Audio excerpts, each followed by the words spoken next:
Good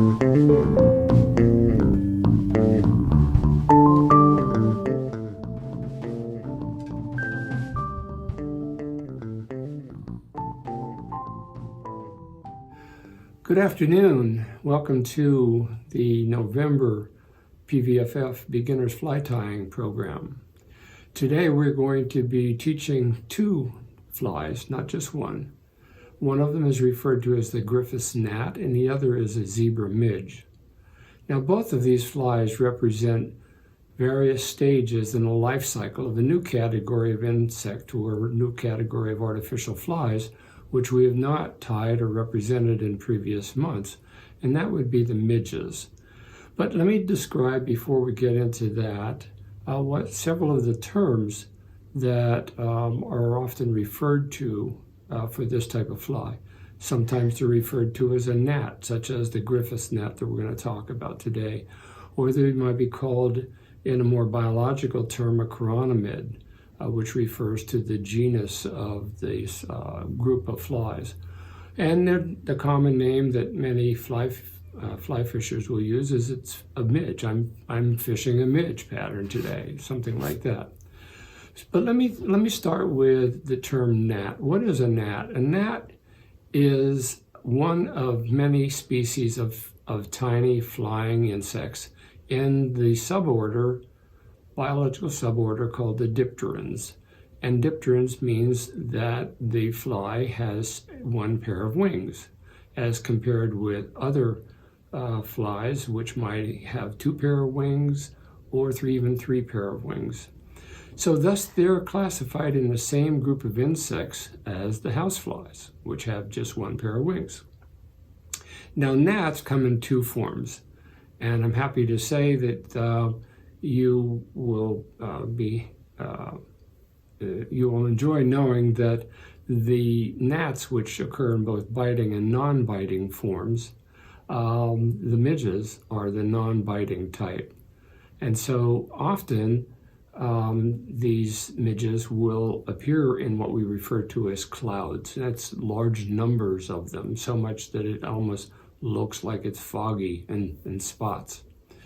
What then is a chironomid? Well, chironomid is a non-biting gnat, and it is in a group also referred to as the lake flies. And so the chironomids, or the gnats, refer to just one family of small flies, and they are distributed globally. In other words, you could find gnats or midges, whichever you refer to them as, around the world.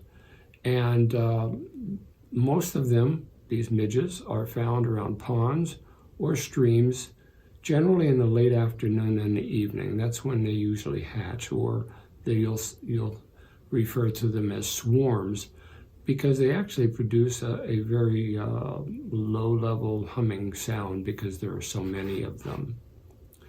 So why and when would we want to fish a midge pattern? Well, for one reason is because they're prevalent year-round. And why did I choose these two patterns to imitate in today's tying?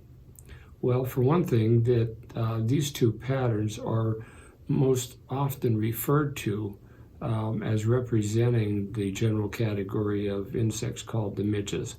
One of these is the immature form, which would be the zebra midge, and the other is the mature or the adult form, which is the Griffith gnat. However, the Griffith gnat, as it's tied, is really representing a cluster of dead adult midges that have come together on the surface of the stream or the lake and form a cluster. And consequently, it's more food for the bite, so to speak, for the fish. Now, like other insects that go through a life cycle, the two patterns that I've chosen, one, the the zebra midge, is representing the second stage in the maturation of a midge from egg to the pupa stage, and that's being represented by the zebra midge. And the second, which is the adult form, is the Griffith gnat. So that's why I've chosen two. And why are we learning to tie the midges now? As I said already, because of the time of the year, we're getting into winter when predominantly midges are going to be present and not some of the mayflies and caddisflies, etc., that generally hatch in a warmer weather. Also, the reason that I chose this pattern today is so that it would allow the tyers that participate in this program to learn to rib a fly with fine wire, or to insert a so-called hot spot right behind the bead, which is thought to be sort of a target for the fish to see, particularly in off-colored water. So before we actually start tying the fly, I want to give tribute to a man that I became familiar with. I met him on one occasion, and his name was Ed Koch. And Ed Koch probably knew how to tie and fish midge patterns better than anyone, particularly on the spring creeks in Pennsylvania. So I'm going to refer to this book by Don Holbach and Ed Koch. And so they are the two authors of this. But this book, I'm not suggesting that you need to go out and buy it, but we will be showing you some examples of the hundreds of midge patterns that were developed by these two gentlemen, Don Holbach and Ed Koch. And so wherever you go, if you're talking to somebody who is a midge fisher, fly fisher, they may say, oh, that's one of Ed Koch's patterns, or they may refer to Ed Koch. So I wanted to give tribute to these two gentlemen. It's a terrific book, and when I'm tying midges, I'll often refer to it. All right, before we actually start tying, I want to show you several other fly patterns that are somewhat larger, but they are very similar in terms of their construction. And they may very well imitate the same type of pattern as the Griffith gnat does, and that it would be a cluster of midges on the surface of the water. And so the first one I'm going to refer to is called the bivisible, which I'm pointing to right here. Bivisible, it's tied slightly larger, but the manner in which you tie this fly is going to be basically the same as the Griffith gnat. And the other, which is a favorite of mine, I learned about this fly when I was first fishing in Montana, and it is the renegade. And so if you were fishing out west and you were to ask your guide or one of your close friends, let's say, do you have any Griffith gnats? And they might say, no, but I do have renegades. So it is also tied in the same manner as the Griffith gnat, except it has a brown and a white hackle and a peacock body rather than just a grizzly hackle on a peacock body. All right, well, the first fly that we're going to tie today is going to be the zebra midge. And the zebra midge is very simple construction. It only consists of basically three parts. The hook, which I will show you very briefly. The hook that we are going to be using is going to be a 7051 caddisfly hook, and I've chosen the size 14. Of course, as I've mentioned in previous sessions, I have been buying many of our materials from the Fly Shack in New York, and this particular hook is produced by the Sabre company. So again, this is going to be a size 14 caddis hook. The other thing that we're going to be using, because the zebra midge does have a black abdomen, is we're going to be just using simple black ultra thread. What I'm chosen today because of its size, its diameter, is 70 denier, or this would be equivalent to what we normally would refer to as 8/0 thread. The other thing that we're going to be using would be brass beads. again, sold by the Fly Shack. And I have chosen 7/64, which would be the size of bead that would go with basically hooks in this size range. If we were tying somewhat smaller ones, I would then recommend that we go with a 3/32 for a slightly smaller hook. And the other component is brass wire, copper wire, silver wire, whichever. I've chosen the copper wire for this tying today. And this too can be purchased almost in any fly shack or fly shop. Make sure that you get something that is very thin diameter. This is 0.008, which is the OD for that, the diameter for that type of wire. Okay, so I'm going to get ready to put this fly together. And the first thing I'm going to do, as we normally do, would be to pinch down the barb on the hook. And I've chosen, again, the caddisfly hook. Now I'm going to show you a simple trick that I learned from a rather famous fly tyer, Charlie Meck, a gentleman from Pennsylvania.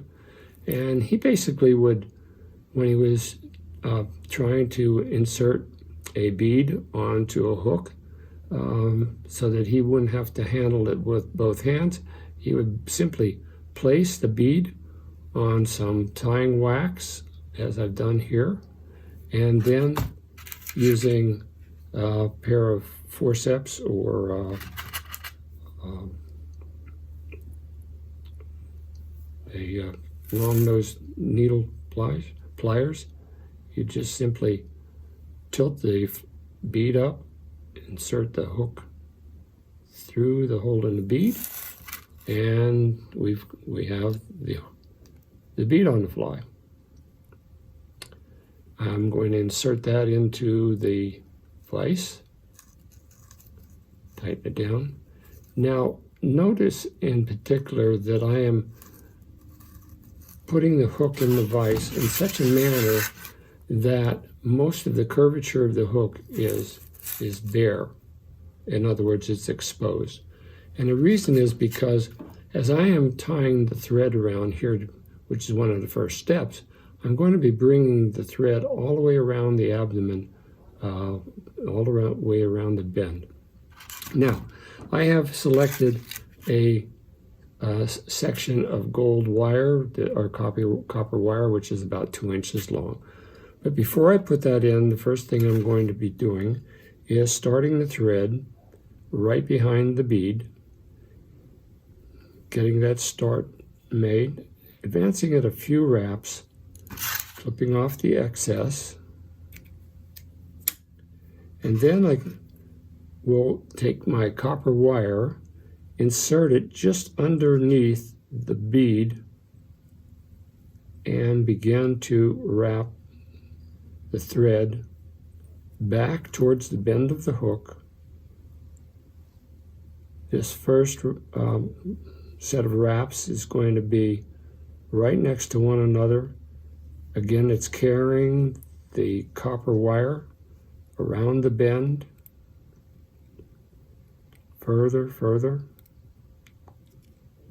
just about 1/2 the way around the entire bend, and then bring the thread forward. Now the next thing I want to do with this thread, just after just leaving the copper wire in place, is to begin to build up a tapered abdomen. So while it's relatively thin back at the bend of the hook, it gets a little bit heavier at the midsection, and then continues forward. Now, if you think about it, a midge is a very tiny fly. And so in this immature form, it has a very small silhouette. And that's why you don't need to build up the body on this fly very much. Okay, now that I've done that, I have somewhat of a taper between the very end where the copper wire is protruding up towards the bead itself. I'm just going to make that a little bit heavier right there. Now, I am purposely leaving a very small space behind the bead where I'm going to be tying off the wire. But the first thing I'm going to do just to secure this is just put in a half hitch to secure my thread.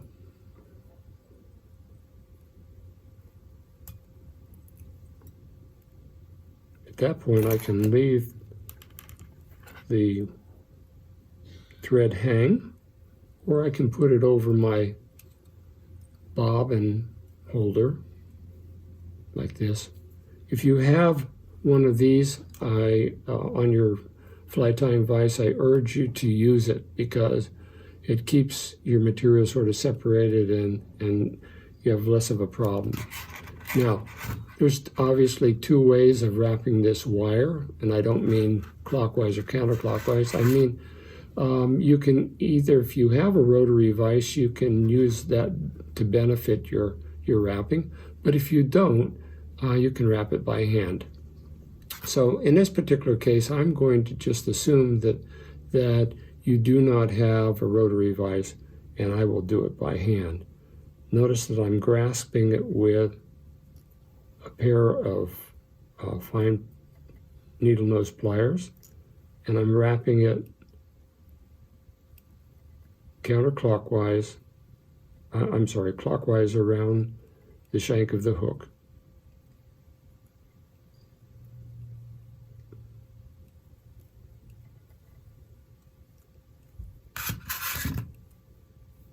If the wire is long enough, you can actually wrap it by hand. So I hope that you can see from the camera that this segments the abdomen of the fly. And once we get to that point, I'm going to move the bobbin holder out of the way, shorten my thread, make 2 wraps behind the wire, 2 wraps in front, and now you can either helicopter it, as I've talked about before, where you basically do this a number of times, or if you do happen to have a sharp pair of wire snips, you can just clip it off, which I prefer doing. Kind of makes it a little bit easier. Now, if we're just talking about this fly, this would be the basic fly as it's constructed, which would be used by many fly tyers, fly fishers. But if we want to augment this a little bit, and I'm going to do this with this particular fly, just so that you can see. I could stop here and basically whip finish this or finish it off, as I'm doing right now. Or I could add a little bit to this fly. And what I'm referring to is adding a little bit of either a collar or something to enhance the sort of the lifelike quality to this. And so what I'm going to do is put a collar in that has a little bit of hackle that represents the beginning of the wing case beginning to unfold as this fly is maturing. And so I have chosen a gray sparkle, a black sparkle section of dubbing. It has a little bit of sparkling and that enhances that factor on the fly. So I'm going to dub the thread, just a very small amount, wrapping it on counterclockwise, sliding it up the thread, wrapping it right there, and then whip finishing it. And what does this do? It makes the fly appear a little bit more buggy, so to speak, but it also may represent the more like the midge pupa as it's beginning to extend in the water column, and this would also represent the first evidence of some legs or the wing case opening up on the fly. So that's just an addition, and when you receive your materials, there will be a small amount of dubbing in there if you care to add that to your fly. So either way, either the basic that I showed you at first, or with the addition of the dubbing, is certainly going to be very indicative of these zebra midge patterns. So, all right. Before proceeding any further, though, I did want to mention a couple other ways that you can augment the sort of delectability of these patterns. And one of them is by tying in, instead of a hackle, a dubbing collar, tying in what we refer to as a hotspot. And a hotspot basically is sort of the thing that the fish keys on sometimes that doesn't necessarily make it look any more real, but in this case it might indicate a little bit of the gills of this fly as it's maturing. And so what I have used in the development of that hotspot is just simply some sort of brilliant orange or red thread, which I would tie in at the very last step instead of the dubbing. In the next pattern over, I have tied in a tail, which is a little bit of crystal flash, and that tail might also help augment the fly in addition to the collar. And so just a few strands of crystal flash, and we will be including a little bit of that material also in your package that you get, so you'll be able to tie a couple variations of this. All right, well, we're going to move on now to our second fly today, and this is the Griffith's Gnat, and it's named after the developer who's of this fly pattern. His name was Griffith, obviously. And so this fly has only three components. Of course, the hook, which I've chosen, is a dry fly hook. Again, this is a 7010 from the Sabre company. It's a typical dry fly hook, and so Mustad and many of the other companies that produce or sell hooks would be basically the same hook. It would have a different, of course, code number, but the size would be the same and the construction, etc. But I like these because this has a wide gap, which on a fly such as this is very important, because you do want to get a hook up if you're using a small hook. You want to be able to have that gap so that you'll get a strong hook up when the fish strikes. So that's the hook that we're going to use. The abdomen of the fly is going to be peacock curl. We'll be using 2 or 3 strands of peacock curl.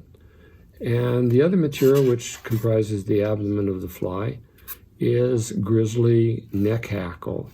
Now, I do want to make a point, and I did sort of a test run when I was getting ready for this session, to see whether this fly could be tied with also the saddle hackle that is found on a fowl, such as a chicken. And if you're not already familiar with it, the term a neck hackle refers to the feathers that are found on the back of the neck of the bird. And they are stiffer, and oftentimes they are smaller in size. Consequently, you can tie a much smaller pattern, as you can see down at the bottom of this neck hackle, there's very tiny fibers that would be used if you were tying something like a size 22 to a size 26 or something like that. But that's way out of our league at this point. But I'm able to find just the right size hackle for this fly, for this Griffith's gnat, on this neck hackle. Now, if you do not have a neck hackle, I'm not suggesting that you go out and buy a hackle neck unless you're already really into fly tying, in which case I would suggest that probably the first one that you should have would be grizzly, because the grizzly pattern, which refers to the black and white, and this is a natural pattern, this is not synthetic in any way.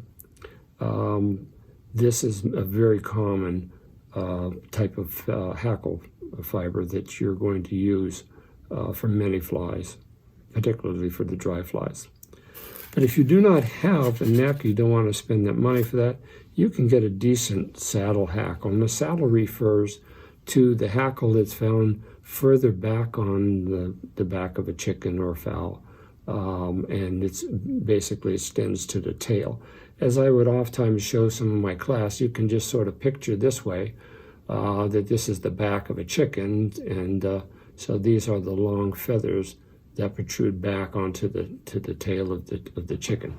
But a nice saddle hackle like this is probably, a quarter to a tenth of the cost of a saddle of a neck hackle, and so you can find some small feathers on a nice saddle hackle like this, which would work very well as we're doing this fly. And I actually tested this by tying several with the saddle and several with the neck, and they all floated very fine on the water. So those are the components, and so we're going to get started in tying this. I've already pinched down the barb. Maybe I haven't, so I'm going to pinch down the barb on the hook before putting it into the vise.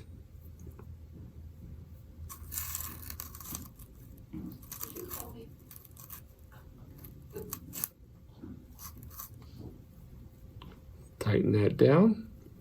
And now I have chosen for this fly an olive unithread, which is 8/0, or as I mentioned before, it's the 70 denier. So fine. And this fly can be tied with black thread, it can be tied with brown thread, it can be tied with green. I like the green because I think it goes very well with the peacock abdomen. So I'm going to start right behind the eye of the hook and wrap the thread back to bend, laying down a base layer. Some fly tiers would probably put a little bit of head cement on the thread at this point. I've never found that that's necessary. I'm not an advocate of using cements or glues or anything like that unless I'm constructing a rather large fly that has many parts to it, and is really going to be encountering a lot of wear and tear depending upon the fish species that they're fishing with. So the next thing I have done is I've chosen one of these neck fibers, feather fibers, and I would just check on my hackle gauge, which is at the base of my vise, to check the diameter of the feather, and that should be quite appropriate right there. And break that off or clip it off. Now I'm going to be flaring this feather to get the hackle fibers to stand out. So that's the next thing I'm doing before I tie it in. The next thing I'm going to do may seem to be sort of contrary to the way that we tie in hackle. Instead of tying it in with the top of the feather facing up. I'm going to be tying it in facing down. And the reason is because if you tie it in facing down, then the fibers of the hackle will face forward rather than behind. It's going to make this fly float a little bit better. So I'm going to turn it upside down, lay it over the shank of the hook, right about where the thread is hanging, and make a couple wraps to secure it right there. Notice that I'm tying it in all the way to the beginning of the bend, and then I'm bringing my thread forward. I'm going to clip off this additional piece of the point of the hackle. Wrap it back up forward, and at that point I'm going to take 3 strands of peacock curl,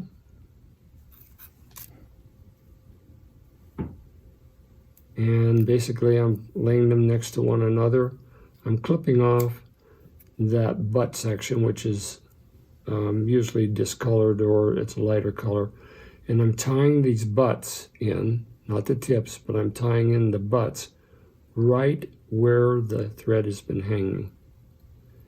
And then I wrap the thread back over the entire bundle of peacock until I get back to where the hackle has been hanging. Now I've tied that in, I can advance the thread forward again, stopping just behind the eye of the hook, and using my half-hitch tool, I will make a knot right there to secure the thread, and then I will pull the thread out of the way in order to wrap my peacock forward. Now, I learned something just a few weeks ago with regard to peacock curl. If you are concerned about the stability of the fly, you might want to twist the peacock curl into sort of a rope. However, for a fly such as this, you will not get a large diameter as you would if you allow the 2 or 3 fibers to lay next to one another. And so rather than twisting them, I'm just simply holding them next to each other and making wraps. And I'm doing this by hand. I could do it with my rotary vise like so, but I'll continue to do it with my hands. And so you will see, in looking at this abdomen, that it has a nice taper to it. It's a nice diameter.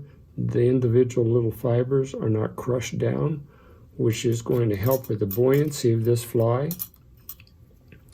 And then once I have this almost to the eye of the hook, I'm going to make 2 wraps of thread behind the peacock and then 2 in front of it.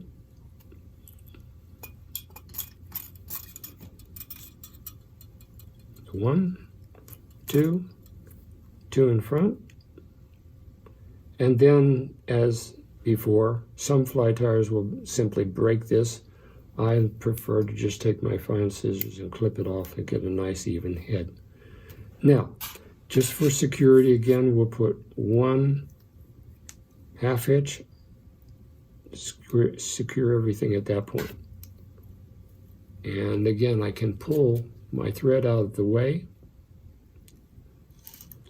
And now, using hackle pliers to hold the very end of this hackle, I'm going to begin to advance it forward. And if everything goes as planned, the hackle fibers should be facing towards the head of the fly. Make successive wraps. Don't be afraid to make them close to each other, because this is what makes the fly buoyant.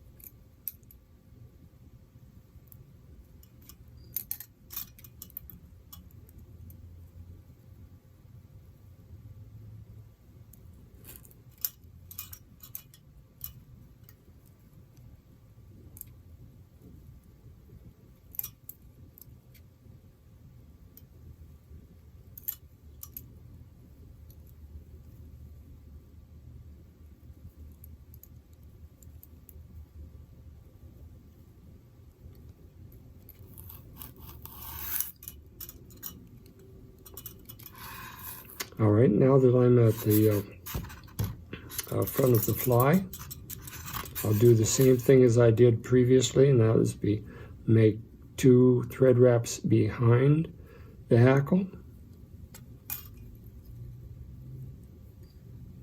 change hands and make 2 wraps in front. At this point I can take my scissors and clip off the excess there. Hold these fibers back, make a few wraps, and then either using my whip finisher or half-hitch tool, which I always like to use the whip finisher, makes for a little bit neater job. And now we have a complete fly.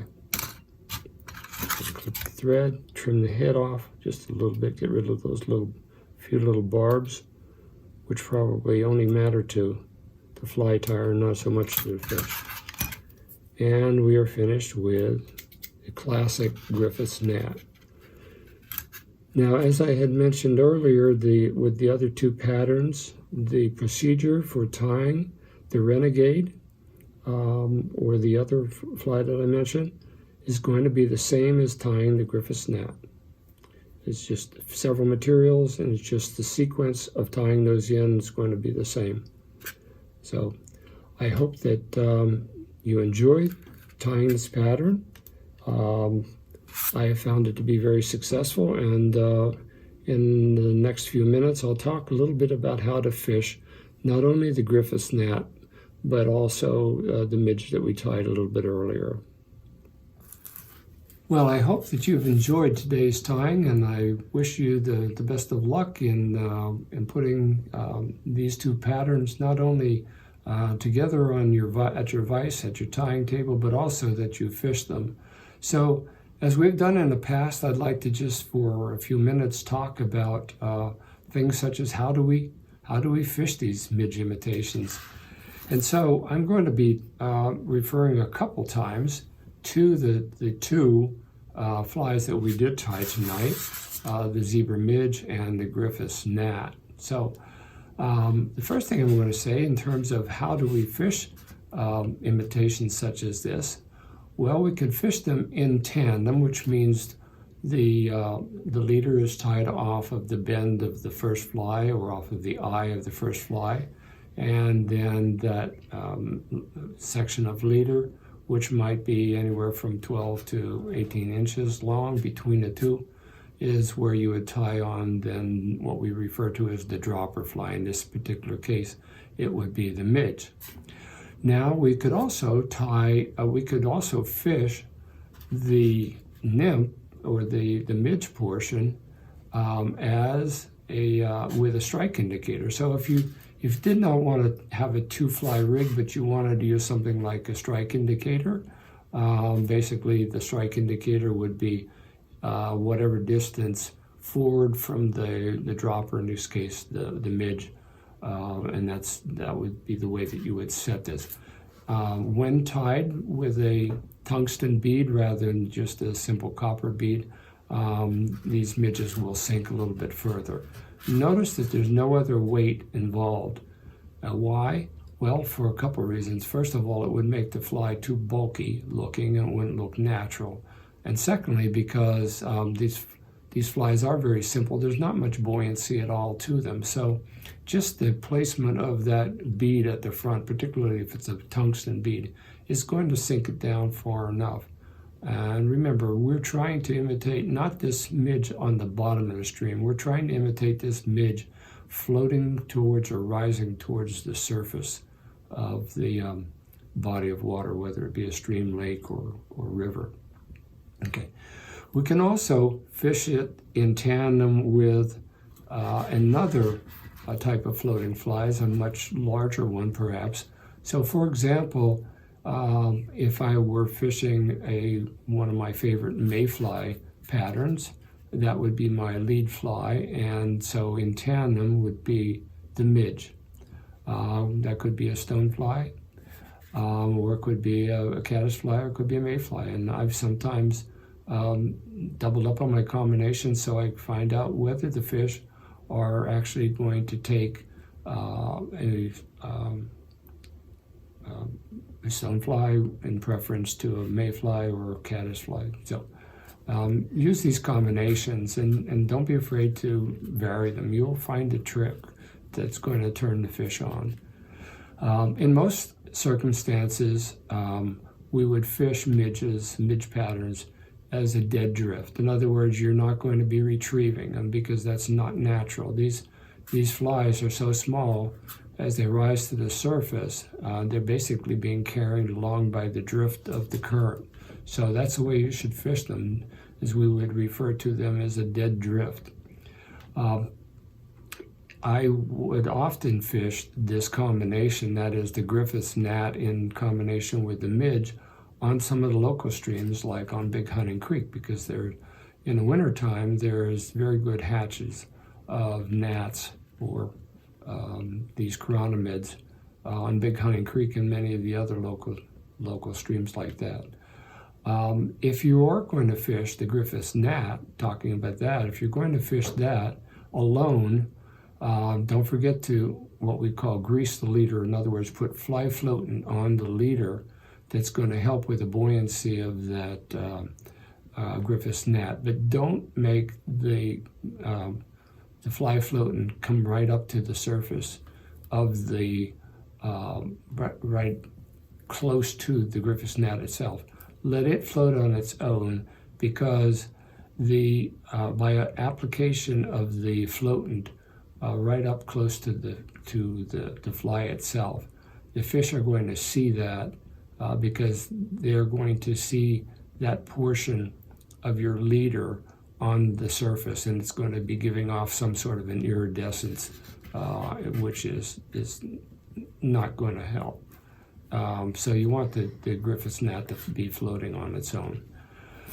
So you might ask the question, when should I fish midges? Well, you can really fish them year-round because they are prevalent on the water year-round, but I like to fish them particularly in colder months, because remember, that's the time of the year that caddisflies are not prevalent, mayflies are not prevalent, and stoneflies are generally not prevalent, except in the early part of the year when a small brown or a small black stonefly is prevalent.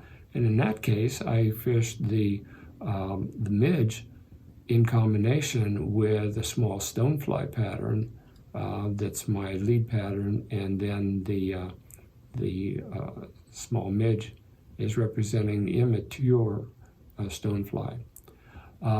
So you might ask the question, well, why in the world would I want to fish such a small fly to catch a fish? Well, think about it this way. Fish need to feed all year round, albeit in the wintertime they don't feed as much, but they still do require that food. And the only energy that they're getting at that time of year is from very small flies that are prevalent, like the midges. But it takes a lot of midges to satisfy a fish, because each midge only contains probably 1,000th of the amount of energy that would be in something like a large caddisfly that you would find in the midst of the summer, or a grasshopper or something like that. So the fish, once the midges are beginning to hatch, they'll feed on them as long as the conveyor belt of food is coming to them. So that's another thing that you need to think about, because you may get a fish rising 100 times to midges, whereas they might only be coming up once during the summer for something that's delectable to them. You might ask, the next question you might ask is, what are the most popular colors and why? Well, I looked this up on the internet because I could sort of predict, but I wanted to sort of get a more professional answer to that question. And the answer is that black, red, green, and purple seem to be the most common colors. But what it said was that folks often will just fish whatever color they want, any color of the spectrum, in trying to imitate these midges or chironomids. Now, one thing that I would like you to note as I tied it is that the midge is tied as a long, thin, tapered body up to where the bead is.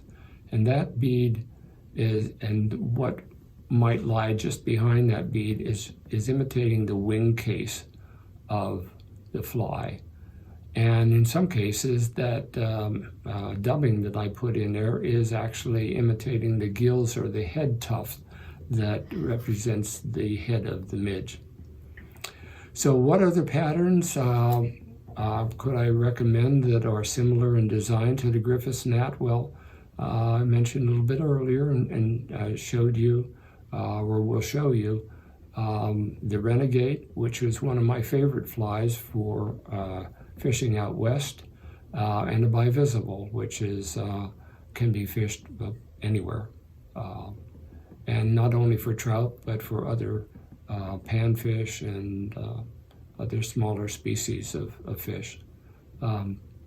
Needless to say, the flies that we've tied tonight are more preferentially used by fly fishers who are looking for the smaller species of trout. Now, that's not to say that you're only going to catch little trout, because a bigger trout will devour these just as much.